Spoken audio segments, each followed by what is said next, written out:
நம்ம என்னைக்கு எல்லா வேலையுமே முடிச்சுட்டு கொஞ்சம் நேரம் ரெஸ்ட் எடுக்கணும்னு நினைக்கிறோமோ அன்னைக்கு தான் தண்ணி வந்துடுது. அப்புறம் என்ன பிடிச்சி வச்சுட்டு வந்தேன், அத்தை கீரை பறித்து வச்சுருந்தாங்க. நானும் அப்பத்தாவும் ஆஞ்சிட்டு இருந்தோம். அப்புறம் கரெக்டாக அத்தை சமைக்க வந்துட்டாங்க. பக்கத்து தாத்தா மரத்தில் தான் பறித்தோம். செம்ம டேஸ்ட்டாக இருக்கும் இந்த கீரை. அப்படியே நேற்று திருவிழாக்கு போட்டு போன ட்ரெஸ் எல்லாம் இருந்தது, அம்மட்டையும் துவைக்கலாம் அப்படின்னு எடுத்தாது. நேற்று ஃபெஸ்டிவலில் ஃபுல் வீடியோ நான் சேனலில் அப்டேட் பண்ணியிருக்கேன், செக் பண்ணிக்கோங்க. அப்படியே தெம்பா சாப்பிட்டுட்டு துவைக்க போகலாம் அப்படின்னு பார்த்தா எங்கள் வீட்டில் என்னன்னு தெரியல, வீட்டை விட்டு வெளியில் வந்தாலே ஒரு காக்கா விரட்டி விரட்டி எல்லாரையுமே கொத்துது. தலையில கீறி விட்டுரும் அப்படின்னா அப்பத்தாவை எழுப்பி பக்கத்தில் குச்சியோட உட்கார வச்சதுக்கப்புறம் தான் நானே துவைச்சேன்.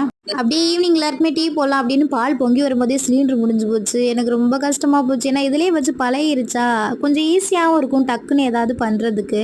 நம்ம ஃபேமிலியில் விதுஷனா லியா குட்டிக்கு பர்த்டே. இனிய பிறந்தநாள் வாழ்த்துக்கள் செல்ல குட்டிங்களா. அத்தை சரி விடு நாளைக்கு வாங்கிக்கலாம், அடுப்புலேயே சமைக்கலாம் அப்படின்னு அத்தை தான் எல்லாமே செஞ்சுட்டு இருந்தாங்க அடுப்பில். ஹாய் சகிலா ரோஸ் சிஸ்டர், எப்படி இருக்கீங்க? அத்தை ரொம்ப நேரமாக அடுப்பில் சமைச்சாங்க, நல்லா தான் தீ எரிஞ்சிச்சு. கொஞ்சம் நேரம் சீரியல் பார்க்குறேன், குழம்பு கொதிச்சது இறக்கிட்டு வாங்கன்னு சொன்னாங்க. அவ்வளோதான் சோலி முடிஞ்சு. ஒரே